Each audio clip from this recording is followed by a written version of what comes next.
Hi friends, welcome back to my channel, that is Aditi JS Center. And so we will start our lesson, that is Nutrition in Living Organism. This chapter is of 7th standard and its subject is the science. Nutrition in living organisms means जीवित जीवों में पोषण. So as we have previously completed our 1 to 10 points of the part 1, that was plant. So now we will start our second part, that is of the animals, and we will start our 11th point, that is nutrition in animals, यानी जो जानवर है उनमें पोषण. Nutrients necessary for various activities of our body are obtained from the food. They are supplied to the various parts of our body through the blood. तो जो nutrients होते हैं, जो पोषक तत्व जो होते हैं, वो बहुत ज़रूरी होते हैं. हमारे जो बॉडी में, हमारे शरीर में बहुत सारे कार्य करने के लिए न्यूट्रिएंट्स बहुत ज़रूरी होते हैं. और हमको ये किधर से मिलता है? खाद्य पदार्थ से मिलता है. और वो जो न्यूट्रिएंट्स होते हैं, पोषक तत्व होते हैं, वो सभी हमारे जो बॉडी पार्ट्स होते हैं, शरीर के जो भाग होते हैं, उसको सप्लाई किया जाता है, मतलब भेज दिया जाता है. किसकी मदद से? ब्लड की मदद से. And the food that we consume does not mix with the blood as it is. First it need to be convert into the soluble forms and it can easily mixed into the blood. तो जो खाना हम seven करते हैं वो directly जाकर जो खून होता है उसमें वो घुल नहीं जाता. पहले वो क्या होता है कि जो हम खाना खाते हैं वो पहले घुलनशील पदार्थों में वो मिक्स हो जाता है, बन जाता है, और बाद में ये आसानी से जो खाना होता है इसमें ये घुल जाता है. And nutrients in the animals involves various steps from the injection to egestion. तो जो न्यूट्रिएंट्स होते, पोषक तत्व होते हैं एनिमल्स में, वो बहुत सारे चरण से होते हैं. किसके? इंजेक्शन से लेकर एजेशन तक. So our 11th point, that is nutrition in animals, it is get completed. Now we will see our 12th point, that is steps in nutrition. यानी उनके जो चरण है, न्यूट्रिशन चरण में उनका जो पोषण है उसका चरण. First one is injection.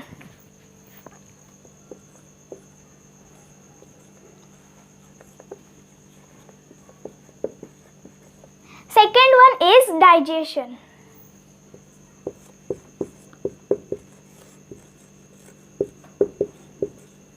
Third one is the absorption.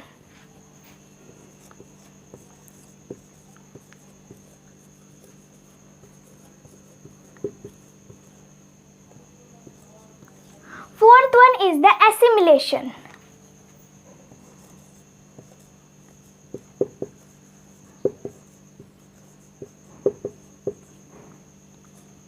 And fifth one is the ascension.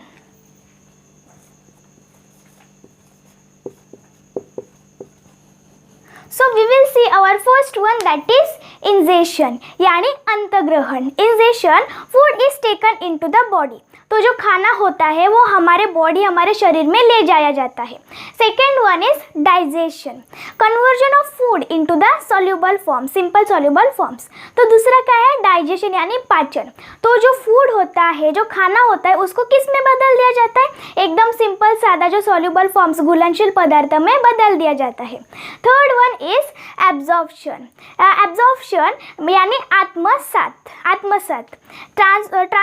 Transform of soluble food into the blood. तो जो सॉल्युबल फूड जो होता है, सॉल्युबल यानी घुलनशील जो खाना होता है, उसको ब्लड में बदल देना. Third one is the absorption, यानी अवशोषण. Transform of soluble food into the blood. तो जो सॉल्युबल फूड होता है, जो घुलनशील खाना जो होता है, उसको किस में बदल दिया जाता है? रक्त में बदल दिया जाता है. And fourth one is assimilation. Assimilation, utilization of absorbed food by cells and tissues for energy production, growth and repair. Assimilation यानी आत्मसात, मतलब जो एब्जॉर्ब किया गया, मतलब उपयोग किया गया है, जो एब्जॉर्ब यानी अवशोषित खाना जो होता है, कौन इसे अवशोषित करता है? सेल अवशोषित करते हैं, यानी कोशिका अवशोषित करती है और टिश्यूज अवशोषित करती है. क्यों? क्योंकि जो एनर्जी है, ऊर्जा है, उसका निर्माण करने के लिए, बढ़ावे के लिए, विकास के लिए, और और रिपेयरिंग के लिए, मतलब किधर कुछ हुआ है तो उधर रिपेयर करने के लिए। And fifth one is the egestion, removal of the wastage products and the undigested food from the body. तो पांचवा क्या है, एजेशन, मतलब जो अपचित खाना है और जो वेस्ट पदार्थ है उसे बॉडी से बाहर निकाल दिया जाता है। So our 12 point that is steps in nutrition, it is get completed. Now we will see our 13th point, that is types of nutrition in animals. Our 13th point is types of nutrition in animals, मतलब जो जानवर है उनमें जो पोषक तत्व के प्रकार, types. So A1 is holozoic nutrition, यानी प्राणी समूह जीव पोषण। Amoeba does not has the organs like the hands and the mouth. It is a unicellular animal. तो अमेबा जो होता है उसके पास अंग नहीं होते हाथ और मुंह जैसे, वो एक कोशिका वाला जानवर होता है। It can take in food through any part of the body and the surface of its unicellular body. तो वो खाना किसी भी अंग से अपने ले सकता है, उसका मतलब उसके जो यूनिसेलुलर बॉडी है, एक कोशिका वाला जो शरीर है उसके सतह से। And it surrounds the food particles from all of the sides and take it into the cells. After that it digests the food through the different digestive enzymes. तो ये क्या करता है कि सभी जो साइड्स होते हैं, सभी ओर से जो खाने के जो कण है उसको ये घेर लेता है, क्योंकि सेल में उसको ले जाना होता है इसलिए। और बाद में ये पाचन करता है, जो खाना उसने लिया है वो पाचन करता है किसके मदद से, अलग अलग जो डाइजेस्टिव एंजाइम से, पाचन एंजाइम्स है उनके मदद से। And the undigested food remains behind the amoeba as it moves further and further with the help of pseudopodia. तो जो अपचित खाना होता है ये किसके पीछे रह जाता है, अमेबा के पीछे रह जाता है, बिहाइंड में रह जाता है, और वो आगे आगे चला जाता है किसके मदद से, सूडोफिडिया की मदद से। And in unicellular animals like the euglena paramecium and the amoeba, the steps of the nutrition is carried out within their unicellular body. तो ये यूनिसेलुलर ऑर्गेनिजम्स होते हैं, यूनिसेलुलर एक एनिमल होते हैं, एक कोशिका वाले होते हैं, जैसे कि अमेबा होता है, पैरामोशियम होते हैं और यूग्लेना होते हैं। सभी जो उनके जो चरण होते हैं पोषक तत्व के, वो उनके एक कोशिका वाले शरीर में ही किए गए जाते हैं। Insects has the mouth parts for ingestion of food. तो जो कीट होते हैं उनके पास भी एक माउथ पार्ट होता है, मतलब मुंह का एक पार्ट होता है, भाग होता है अंतग्रहण करने के लिए। For example, like the insects like the cockroach and the grasshoppers had the nibble have jaw like mouth parts. जैसे कि एग्जाम्पल के लिए कॉकरोच और ग्रासहोपर यानी टिड्डे जो होते हैं उनके पास कुतरने वाले जॉ लाइक मतलब जबड़े जैसा कुतरने वाला एक मुंह वाला एक भाग होता है उनके पास। Butterflies suck the food with a tube like mouth part and with a tube like proboscis. तो बटरफ्लाइज जो होती है, जो तितलियाँ जो होती है, ये कैसे खाने को चूसती है, किसकी मदद से, एक ट्यूब जैसा, एक नली जैसा प्रोबाइसिस होता है, मतलब प्रोबाइसिस होता है कुतरने वाला होता है, मतलब प्रोबाइसिस यानी सुंड होता है उनके पास, एक नली जैसा सुंड होता है। And the mosquitoes and the bed bugs use a needle like mouth part to pierce and the tube like mouth part to suck the blood और अदर फ्लूइड्स। और जो मच्छर होते हैं और जो बेड बग्स होते हैं उनके पास एक सुई जैसा माउथ पार्ट, जो मुंह होता है उसका भाग होता है छेद करने के लिए, पियर्स करने के लिए, और एक नली जैसा एक उनके पास मुंह का भाग होता है, ब्लड होता है उसको चूसने के लिए, और दूसरे जो या अन्य तरल पदार्थ होते हैं उसको चूसने के लिए। So our 13 point that is types of nutrition in animals, it is get completed. Now we will see our 14th one point, that is according to type of food animals are classified as. Our 14th point is according to type of food animals are classified as, यानी food के अनुसार जो जानवर होते हैं उनको ऐसे वर्गीकृत किया जाता है। First one is the herbivores.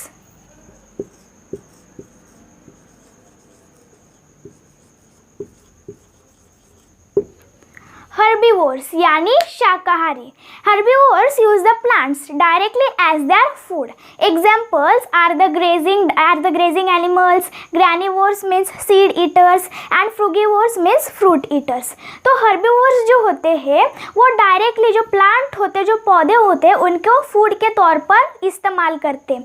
जैसे कि एग्जाम्पल के लिए जो एनिमल्स चर रहे होते हैं, जो जानवर होते हैं वो, और ग्रैनिवोर्स यानी जो सीड खाने वाले होते हैं, बीज खाने वाले होते हैं वो, और फ्रूगिवोर्स यानी फल भक्षी मतलब फल खाने वाले होते हैं वो.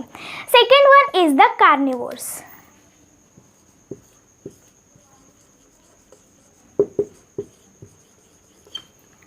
कार्निवोर्स यानी मांसाहारी. The animals that depend on other animals for their food are the carnivores. Carnivores are indirectly dependent on the plant for food.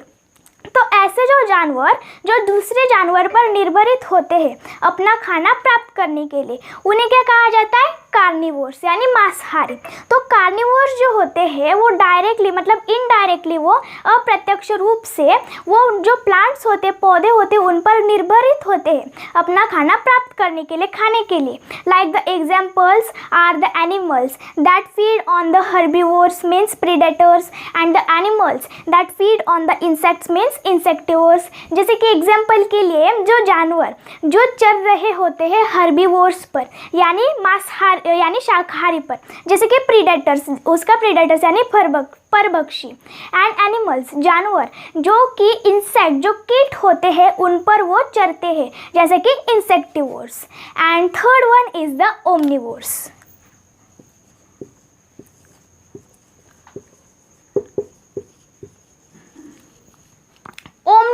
Omnivores यानी सर्वाहारी.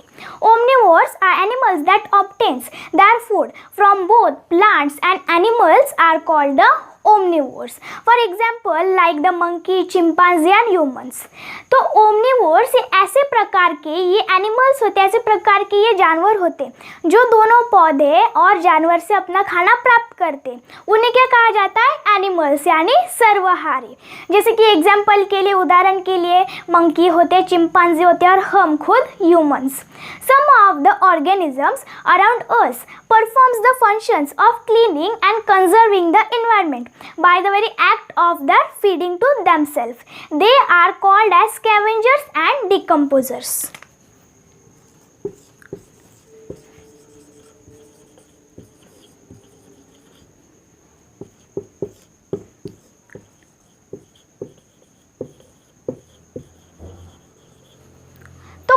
कौन से जो जानवर होते हैं हमारे आजू बाजू में, वो कौन सा कार्य करते हैं मतलब सफाई का कार्य करते हैं, और हमारा जो इन्वायरमेंट है, नेचर है, उसको संरक्षण करने का काम करते हैं. मतलब वो खुद एक मतलब चरते हैं खुद के लिए, खुद के खाने के लिए.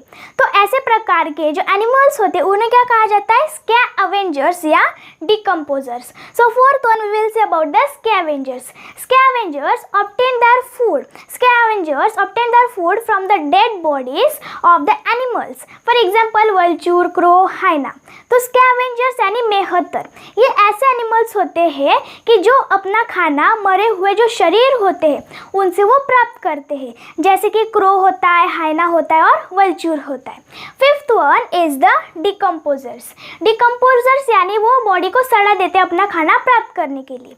Decomposers are some microbes which decomposing the dead bodies और अदर ऑर्गेनिजम्स और materials to obtain their food. तो डिकम्पोजर्स ये थोड़े से ऐसे माइक्रोब्स होते हैं यानी सूक्ष्म जीव होते हैं जो अपना खाना कैसे प्राप्त करते हैं कि जो मरे हुए जो शरीर होते हैं उसको वो सड़ा देते हैं और दूसरे जो मटेरियल्स होते हैं उसको भी वो सड़ा देते हैं अपना खाना प्राप्त करने के लिए. तो इन्हें क्या कहा जाता है? Decomposers. So our 14 point that is according to type of food animals are classified as it is get completed. Now we will see our 15 point that is saprozoic nutrition.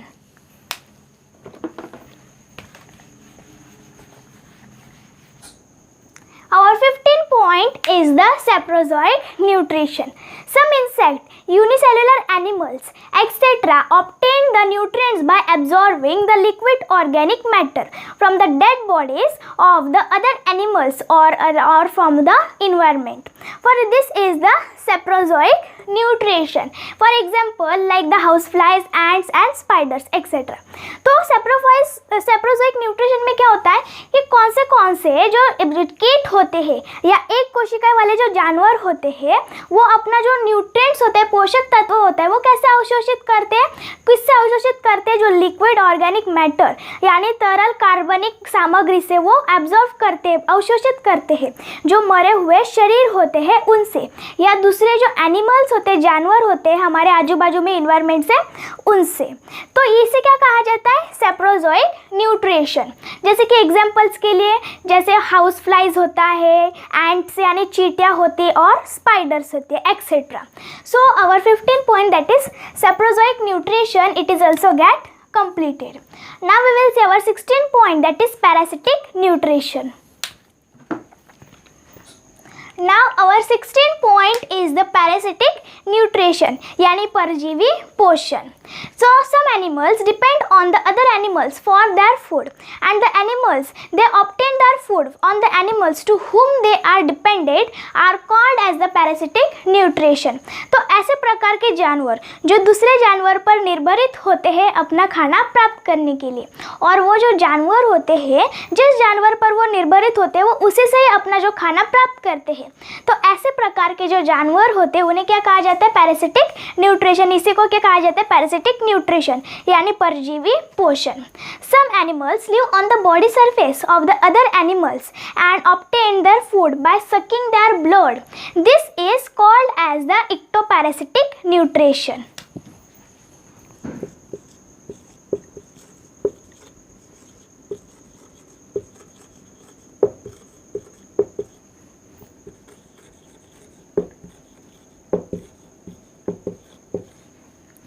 And the animals are called as the ectoparasites.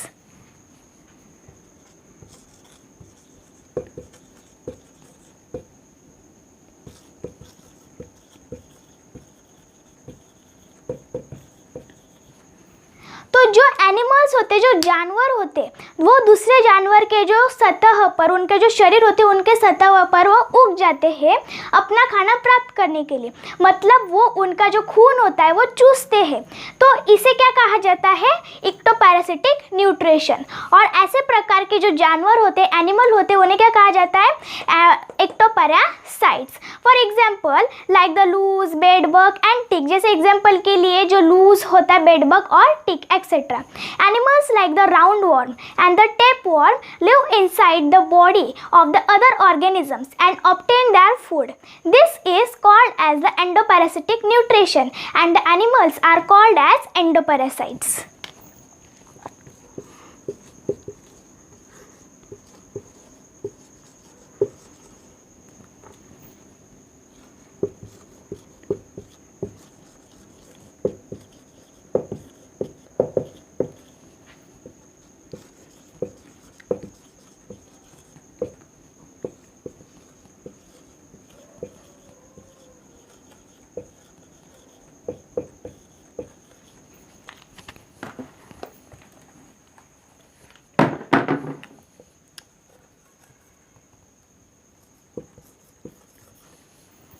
तो जो animal होते, जो जानवर होते, वो दूसरे जानवर के जो बॉडी होते, अंग होता है, उसमें वो उग जाते हैं अपना खाना प्राप्त करने के लिए, तो इसे क्या कहा जाता है, एंडोपैरासिटिक न्यूट्रिशन यानी एंडोपैरासिटिक पोषण. और ऐसे प्रकार के जो एनिमल्स होते, जानवर होते, उन्हें क्या कहा जाता है, endoparasites. So our 16 point that is parasitic nutrition, it is also gets completed. The anteater is found in the central and the south America. तो जो एंटिएटर जो होता है वो सेंट्रल अमेरिका और मध्य अमेरिका या साउथ अमेरिका में ये पाया जाता है. And the bobcat and the उदमांजर is found in the India. और जो बॉबकैट होता है, बॉबकैट होती है, बॉबकैट, और जो उदमांजर जो होती है ये किधर पाई जाती है? इंडिया में पाई जाती है। So our lesson is completed, that is nutrition in living organism. This was our second part of the animals, it is get completed. So our full lesson, that is nutrition in animals, it is get completed. In it we have learned about the now 11 point we have learned about. Our 11 point was nutrition in animals, our 12 point was steps in nutrition, and then our 13 point was the types of nutrition in animals. Our A1 was the holozoic nutrition, and we have learned about as the type of their food animals are classified as. Then we have learned about the 5 types of them, that are the herbivores, carnivores, omnivores, scavengers and decomposers. Then our 15 point was the Saprozoic nutrition, and 16 point that we have currently learned about parasitic nutrition. In it we have learned about ectoparasitic nutrition, ectoparasites and endoparasitic nutrition and endoparasites. So our lesson is completed, that is nutrition in living organisms, यानी जीवित जीवों में पोषण। जय हिंद।